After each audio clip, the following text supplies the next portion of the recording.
Hey everybody, welcome back to the Help Me Parent podcast. My name is Kylie. I am your host. And with me as always, Dr. Ellen Moore. Good morning. Good morning. We're back at the table. I know. Across from each other. Fun. I know, we're a little bit closer. And today we have what I've coined the Dad-sode. We have two dads on the podcast with us. We have Mike and Joel. Hello, good morning. Hello. Thanks for having us. Yes, so go ahead, introduce yourselves, tell us a little bit about yourself, fun fact, all that Fun jazz. fact, I wasn't prepared with that. Mike Alcorn, I've been serving ARC kids for 19 years now. I have two kids. Luke, he is 9, and Elise is 7.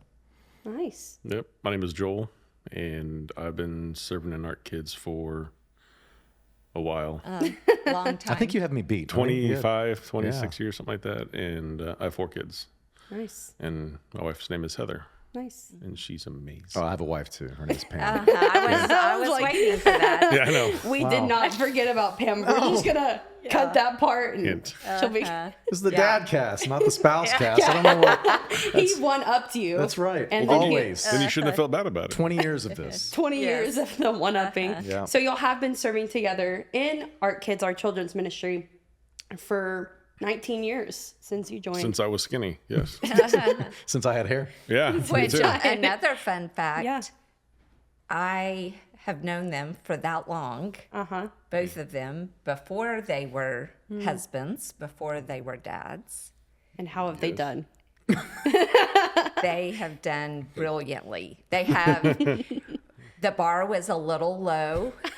So they have exceeded expectations in every way. Nice. 100%. You got the Ellen stamp of approval. That's right, yeah. That's Hey. what it all came down to. We just wanted to get y'all's like performance review for the past 20 years. Yeah. You've done great. It sounds like a C+. That's passing. That's solid. No. C. Solid C. Yeah. Stellar. It's awesome. I love serving with y'all. Y'all, your heart for kids and for children's ministry, it is a direct example of Jesus. And we are blessed by it here. So thank you guys. And thank you guys for being on the podcast. Y'all are funny and it's going to be a great episode. So I'm glad y'all mentioned how long you have been serving because you're involved in church. You have been, and your whole family is involved. How has that impacted your family, your marriage, your kids' upbringing? How has that affected it? So I would say that it was really helpful that I had a solid foundation here before having kids, and it was I would say maybe it would sound more like a commitment, but in reality it was more of a habit, and that was what really helped because whenever Pam and I met, when we were dating and we started coming to church together, and it became part of our routine, and so whenever we had kids, it was just kind of what we did, and that helped because it wasn't something that I think that we had to intentionally plan for every Sunday. Like, okay, I guess this week we'll go to church. It was just part of our lifestyle, and look, it wasn't easy early on. Like we've talked several times about some of the things with some of the kids, or with with Luke, whenever he was not thrilled all the time about coming to church, and people who volunteered, who took care of him, made it easy for us to continue that habit, and now that's a habit in our kids' lives. We were out of town for vacation or something a while back, and my 75-year-old aunt was keeping them, and the plan was for her just to stay at home and not leave, just hang out there with them. And they begged her to come to church because they didn't want to miss church, and they didn't want to miss interacting with another volunteer. And so that habit has really been something that's made parenting in our lives a whole lot easier. Well, for me, it was always a hope that my kids would want to do that because I've always been involved in church. I've never just gone. I'd always volunteered, and it's pretty much always been with the children's ministry, even before the ARC. And I was very, very glad when, especially like our kids started to talk about their interest in doing that.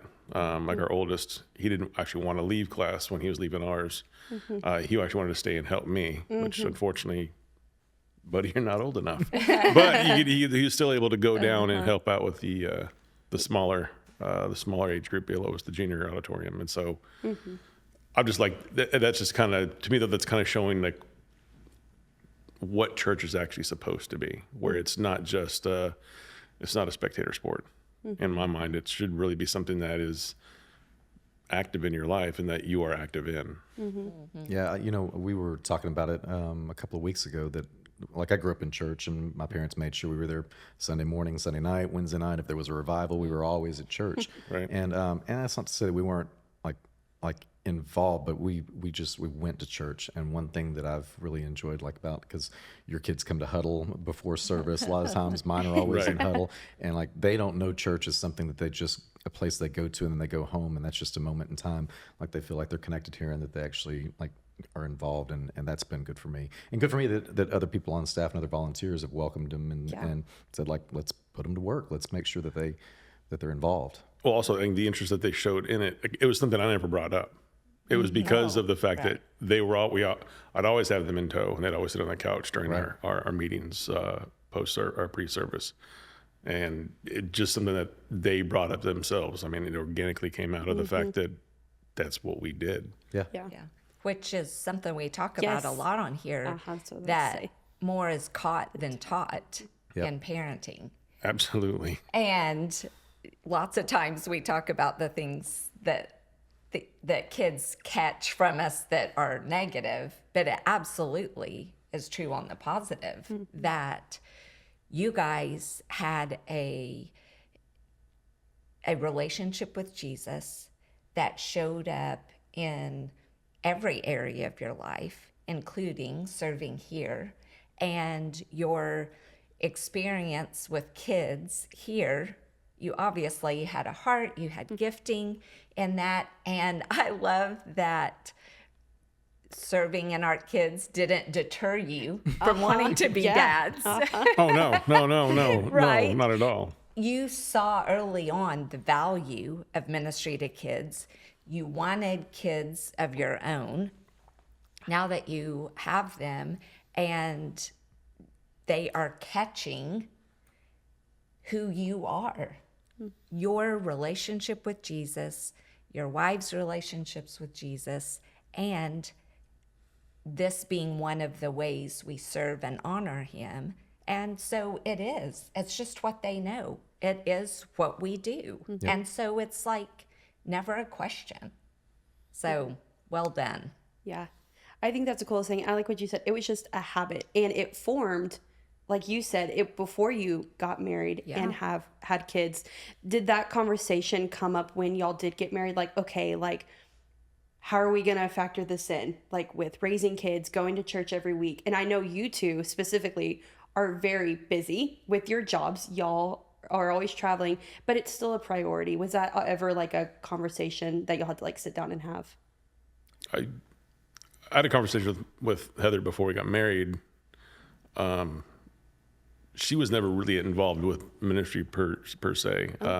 She would do some visitations and things like that to like off-site. But as far as being involved with the children's ministry, it was something I always hoped she would do. But it wasn't really something that really, jumped out at her. But it was also understood that I was still going to do that. I mean, it was still very much a part of our lives. She wasn't actively involved in it. Just the support, the understanding that sometimes I'd have to get up and go early. Sometimes we wouldn't attend services together. So there was that part. Now she does, help out in nursery here at church.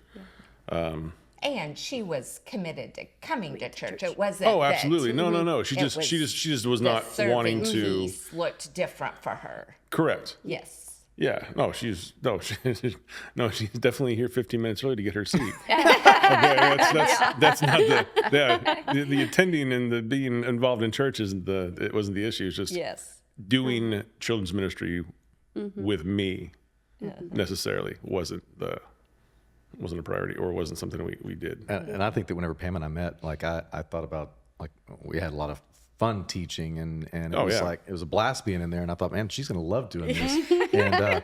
And she didn't mind being in there watching what we did, and it was entertaining, but it wasn't her thing. And at the time I was still kind of splitting some time serving in nursery too, because the church was still growing, and that's part of where I'd started, was between both the 1st through 5th and then in nursery. And I thought it was really cool that she found her place, and it was her identity, and like her friends, and one of which being Heather. Like they served together while Joel and I were serving together, and eventually that's just what their thing was, and that's, I think, kept us both connected because we both had, you know, our sense of purpose here. So. Yeah. Do you have your kids ever asked you, like, why do you serve? Or, like, why do we go to church every week? Has that ever been a conversation? Specifically that, no. I think probably though, because we talk a whole lot about if you can help somebody, you're supposed to help them. Yeah. Like that's one of, you know, my oldest is 12, my youngest is 4. And so we talk a whole lot about anytime you can help somebody, you know, you should do what you can do. And so that's, I think that kind of just kind of flows into it. So the specific question of whether or not or why I help out here pops up as much as more that's just kind of goes in line with that core teaching, I guess you could say, that we have for our kids. I was gonna say, I think that like it's almost the opposite. The same for that. The opposite of the question, where I find them frequently telling me why we serve. Like, and whenever they see someone who might have been sad that day or didn't know anybody, and then they, you know, take them and go, you know, mingle with them, and they come in and let me know why we serve without me telling them why we serve. So And you're like, wow, you are so wise. I'm like, man, I gotta write that down. You're going to book one day. Yeah. And I know that with both of you, you alluded to it, Mike, a few minutes ago, but just the whole concept of if your kids, for whatever reason, aren't liking coming to church or they're not connected at this moment, your kids have had opportunities along the way to like press through shyness, or, you know, it's like, no, I want to stay with you. No, you need to go to your class. Those sorts of issues. So how have you navigated that? Drop them off at class. Run down the hall as fast as I can. I don't want to go to class. That's unfortunate. Yeah. Yeah. You know, It'll be okay. we there were times where we you know, I started off talking about a habit that we had, but in the middle of some of that, I think there were times where we did have to be intentional about keeping that going, because we were starting to make maybe not decisions, but thoughts about decisions about skipping this week or skipping next week, because our kids, we felt like they were maybe a burden on the volunteers in the other classes, because they were taking a lot of attention to get them to stay there and not scream and cry. And I tell you what made a big difference was the heart of the volunteers here, where people always did make sure that we knew that, like, that's why they were there, so that we could go to church and be fed and go to serve and feed other kids. We're never made to feel bad about it. And what's interesting to me now, like I had the opportunity last week with a little girl who was not having our class. Like, she was really sad, and Kylie and I were working together on it. And actually Megan said something beforehand during our huddle about like taking time to listen to a kid instead of getting so caught up in emotions, like whenever someone has something they want to tell you. And so I thought about it, I paused, and you know, we spent the next 20 minutes hanging out. It was a great experience. And I got to talk to her dad afterwards about, you know, we didn't drag him out of service. And Pam's had similar things in the nursery where they've had some challenging kids. And as a result of the way that people treated us with our challenging situation with kids, like it made me understand the importance of us being that for some other parent too. So it was not easy early on, but people here made it easier. I will say though too, there was a specific, our youngest Madison, she, for some reason, for a while there, did not like going to, there was a 2-year-old class I think she was in at the time. Was it Penny? No. It definitely was not. No. Anyway, she didn't want to go, and so we did at first start, you know, no, you have to go. But I didn't see any improvement in her wanting to attend the class, you know, her desire, I guess you could say. And so that's when I did start changing up a bit. I would take her with me. I think a couple of times I did drag her to class whenever I was there, and she'd hang out with me while I'm checking kids in and stuff, and she'd just kind of stand to the side. Just because it was getting to the point to where I felt it was no longer just her being obstinate as much as there was actually something that she was legitimately scared of. Mm-hmm. And at that point, I can't start forcing her to go do something that she's legitimately scared about, but she was also 2 or 3 at the time, and she couldn't explain it to me what it was. So like, I wanted her to make sure that my job was to keep her safe. And so if she, for some reason, thinks that, that's something's going to happen, then let's go over here and let's figure it out. And after, a couple of months, it just, we figured it out. Yeah. But, Which they do. All kids go through stages, and, there are tons of things going on in their minds that they can't articulate, and Right. we're just guessing, trying to figure it out. So I think a couple of things that you both did that were very wise was you saw that there was an opportunity for, whether you're thinking about the other volunteers or thinking about your kids, where our worlds can just revolve around our kids as parents. And we're like, okay, am I going to make you the center of my world? And I think you've both done a great job of saying, you know what? I think it's important for you to learn you're not the center of the universe. That Right. there are some hard things in life. There are some no's. There are some things that we have to press through, just because it's the right thing to do. And this isn't a time for you to get to be in charge. I think there's a lot of wisdom in that. At the same time, to be attentive to those moments where they are going through something emotionally, and to say, oh, maybe I need to pause here and do a little bit more listening. I need to really find out what's going on. Is there some kind of fear or sadness or something going on in their head that in their mind 1 + 1 is equaling 2, but it doesn't? And so being able to speak into that, to show value to what they're experiencing and be attentive to that, responsive to that, and still then guiding them back to what's going to be best for them. Yeah, I think that one of the things that we had to learn, and we don't always get it right for sure, but is that like it was good to come with a plan. So whatever the day was, the situation was, that here was the plan. But whenever the plan didn't execute the way that we had it laid out, Yeah. like that we had to remain somewhat flexible to adapt to it, while still sticking with values and things that Yeah. we believed in, but understanding that like no plan's perfect. And I see people in my life who get really freaked out whenever their plan doesn't just like go to a T. Yes. And like they're little human beings too, Yeah. with their own plan or lack thereof. Yes, And so being able to adapt to that and being willing to like you said, to take the time to listen and Yeah. figure out how to come up with a new plan on the Yeah. fly makes it a little bit less stressful. Yeah. Well, the plans never work out too, because they're, like you said, they're weird little people. But each of them are so different as well. Yeah. Like, from the oldest to the youngest. And we have we're on the gamut of like personalities and interests. It's really, really interesting. And so even then, like, I can't handle the situations with each of them as in the same situations. Yeah.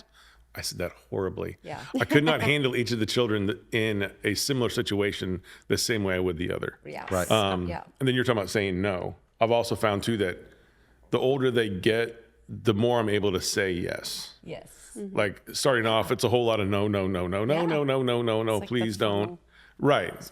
But as they get older and, they start to make better decisions and then get more experience, and that I'm able to start saying yes more often, or even start asking the question, well, what do you What do you think? What do you think about this? What do you want What to would do? you like to do about Yeah. this? Here's a scenario. I'm not even giving them a choice. Right. I want you to figure it out. That's right.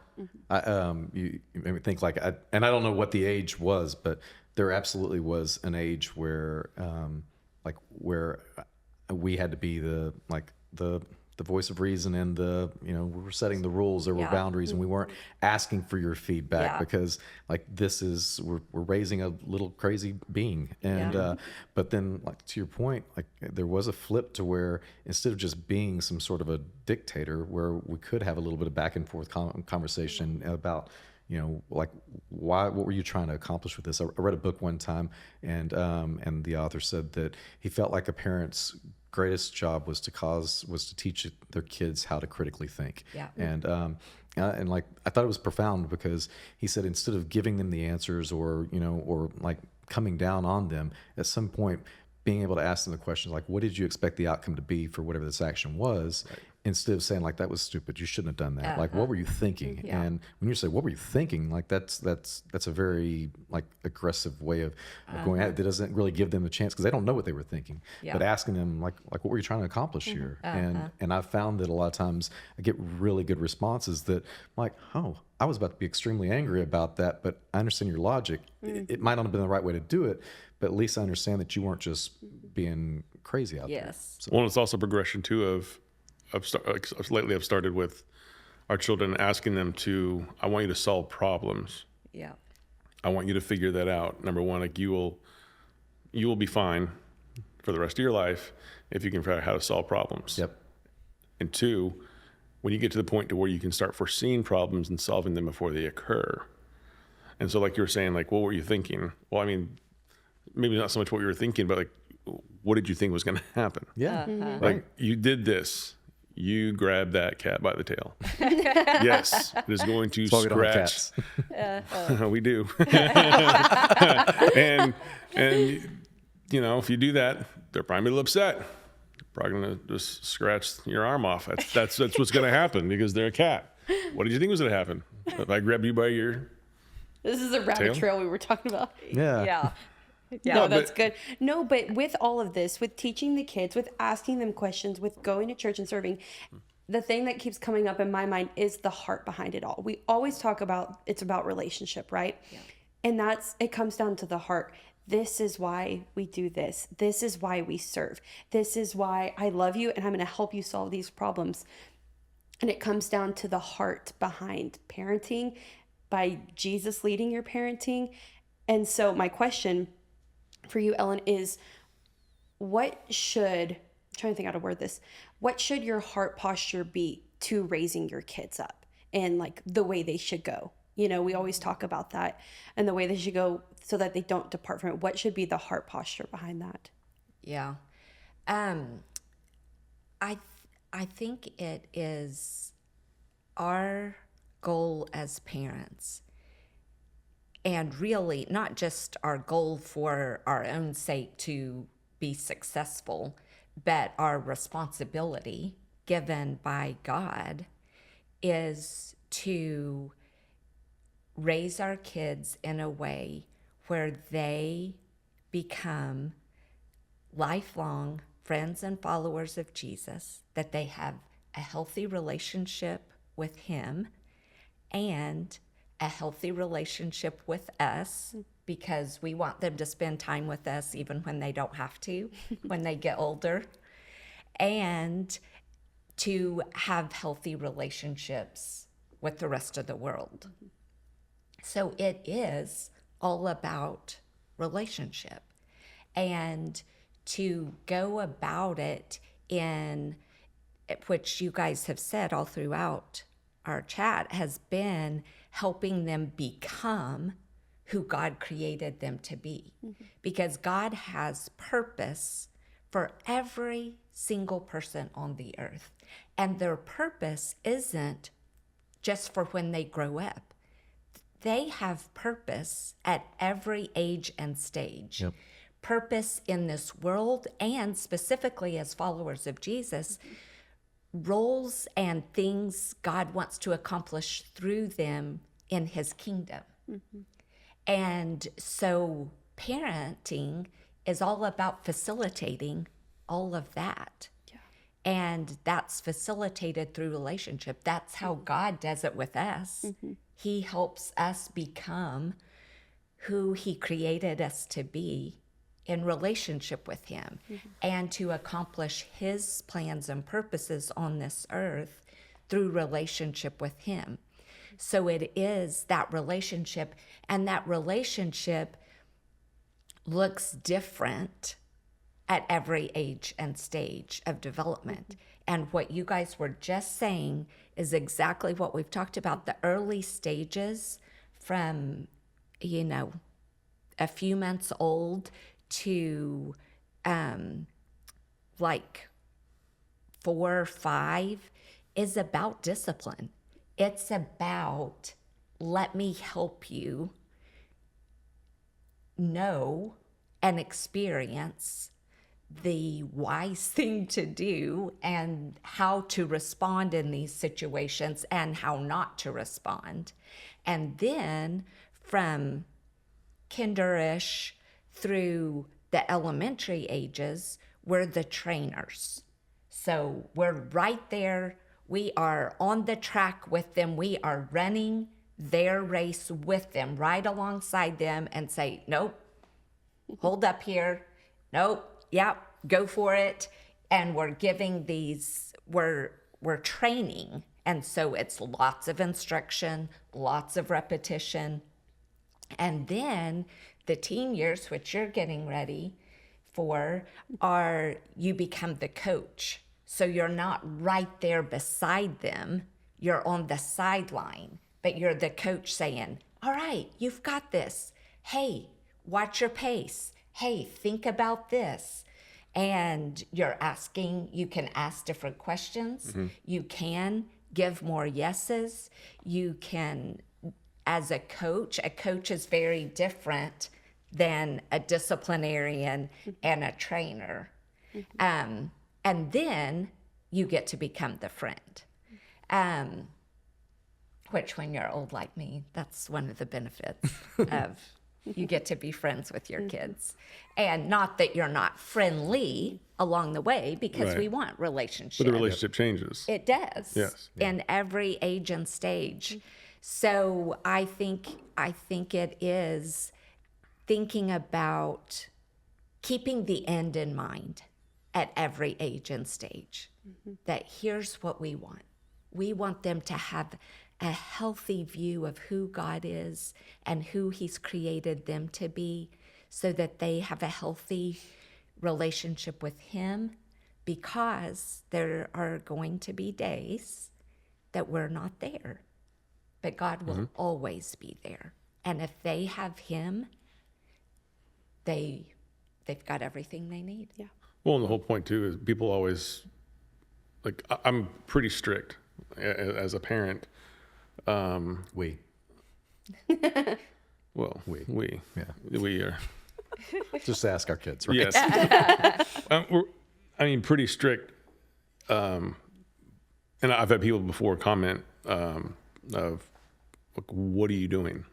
Number one, like, well, Joel, they're good kids. I was like, well, yes, and I expect that because they should know better by now. Some of the things that they, and like that, like just like whenever I pick up my kids at a class here, how were they? Well, Joel, they were good. Good. That should be the report. That's the way it's supposed to be. But also, that's who they were created to be. correct. Yeah. But there's also people say, why are you strict, or why do you expect so much from? And they're just a kid. Like, well, yes, right now, but like, I'm not trying to raise a kid. I'm not trying to raise a child. I'm trying to raise an adult. I'm trying to get into that point. And I think people sometimes lose track of time, of how much time we actually have with our children to train them to be an adult. Daniel's 12. He is 2/3 of the way to 16. Yeah. Like it. I'm sorry, 2/3 of the way, 18. My gosh. Yeah, I'm sorry. That was the math. That math. Matt's doing the math. Here's the one. Yeah, there's that other 2, whatever. But he's 2/3 of the way there already, and it's gone by, and there's a couple. It feels like it's been a couple of months, Yeah. and like I have to. But that's why I am strict. That's why I do expect a lot out of my kids. That, and also I know that what they're capable of. Like I've known them all their lives. Like I know what they can and cannot do. You know, that's the ultimate goal. I want them to be the very best adult that they can. I want them to be able to, like we were talking about, it has to be done in love. And my goal ultimately is for my children to literally spread as much love across the world as they can, which will also be done locally with the people that they know. But that is the ultimate goal. And also, like we're saying, like to help out when you can, but to do that to help protect other people from the world with the love they're able to give them, if that makes sense. Yeah. And I think that's a great way to look at it. At the same time, I don't want us to lose sight of, you also want them to be not just the best adult that they can be. You want them to be the best 2-year-old they can be. Oh, absolutely. You want them but that's, to be but the that's best but that's the progression. 6-year-old. That's the progression. Right. It has to go from the best 2 to 3-year-old to this 3-year-old to 4-year-old to 5-year-old, Exactly. all the way up. Right. So I found that one of my biggest challenges, because I was raised by a mom who was extremely strict, and she told me, and I didn't understand it until I had kids, that her job wasn't to be my friend; it was to be my parent. And I think that as a kid, I really resented that. Even though we had a great relationship, I couldn't wrap my head around what that even meant until having kids. And I'm a lot like her, but you know, Luke was very, very strong-willed, and separating me thinking like, why is he acting out, to looking at like, oh, this is going to be a very strong, you know, young adult, and like, and trying to figure out how do I discipline this kid to where he's not a little jerk, but then also not stifle this really good gift that he has within him. And I don't think I did a great job. I mean, some days I did better than others, but to really step back and say, okay, it's my job to make sure that he is a respectful, you know, individual, while not extinguishing that really big flame of his. There was a big personality as a leader, and what I saw as being annoying in the moment was something I and it still is something I have to develop into a leadership skill. So that's a struggle of mine. Yeah, but that's a great way to look at it. And here's the thing. God knows us. He knows we are not going to be the perfect parent, that we're going to make mistakes. We're going to do some things. That's what we came here for. We're going to do some things wrong and wish we had done things differently. But he knew you were the ones that he could entrust with your 2, with your 4. He said, they're the guys. They're the ones who can help these particular kids become who I've created them to be. And so when we approach it, knowing that this is a calling, that our kids are a gift to us, and we are being not just like commissioned to do this job by God, but we are also being helped by him every step of the way, then it's like, okay, Lord, I'm doing the best I can. Show me, I'm trusting you to bring the right things to my attention at the right time. And he does that so faithfully. And at the end of the day, and I think kind of going back to what you were saying about training up our kids in the way they should go, all of this is that we're taking our job seriously. We're not abdicating our roles. And that's what I would say about both of you, that I so appreciate. You have been so intentional and are so intentional with your role as dad, that you haven't abdicated that. You haven't been like, oh, they can take care of this at school, or they can take care of this at church.